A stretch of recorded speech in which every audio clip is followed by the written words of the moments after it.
R3 এর ক্ষেত্রে যদি, তাহলে R3 এর ক্ষেত্রে হচ্ছে হলো রুলস টি টি এর ফলো হচ্ছে হলো এটা, এর ফলো ঠিক যে R3 স্টার স্টার আর থ্রি আছে R3 হলো ক্লোজ ব্র্যাকেটে R3 অ্যান্ড ডলার হচ্ছে আর অ্যান্ড লাস্ট R5।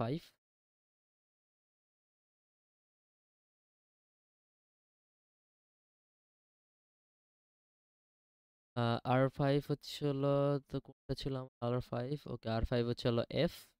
তো এফ এর ফলো হচ্ছে হলো এই যে এফ এর ফলো, তো এফ এর ফলো হচ্ছে হলো star R5 R5 and R5। তো এটা তৈরি হয়ে গেল আমাদের এসএলআর এর অটোমেটন টেবিল। তো এক্ষেত্রে কোশ্চেনটা কিভাবে আসতে পারে, কোশ্চেনটা হচ্ছে হলো আপনাদেরকে এরকম একটা গ্রামার দেওয়া থাকবে, এই গ্রামারের আপনাদের হচ্ছে ফার্স্ট ফলো বের করা লাগবে।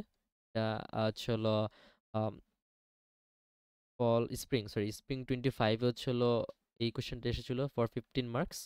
যে আপনাদের এই এরকম একটা গ্রামার দেওয়া আছে, এই গ্রামারে আপনার হচ্ছে ফার্স্ট এন্ড ফলো বের করতে হবে, ফার্স্ট এন্ড ফলো বের করে দেন হচ্ছে হলো এর এসএলআর অটোমেটন টেবিলটা বানাইতে হবে।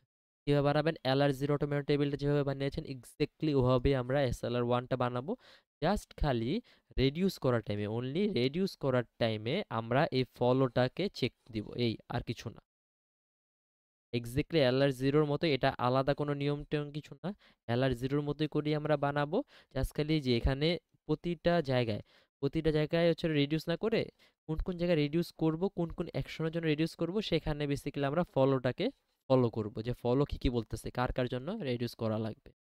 তো এটা হচ্ছে আমাদের SLR1 এর অটোমেটন টেবিল।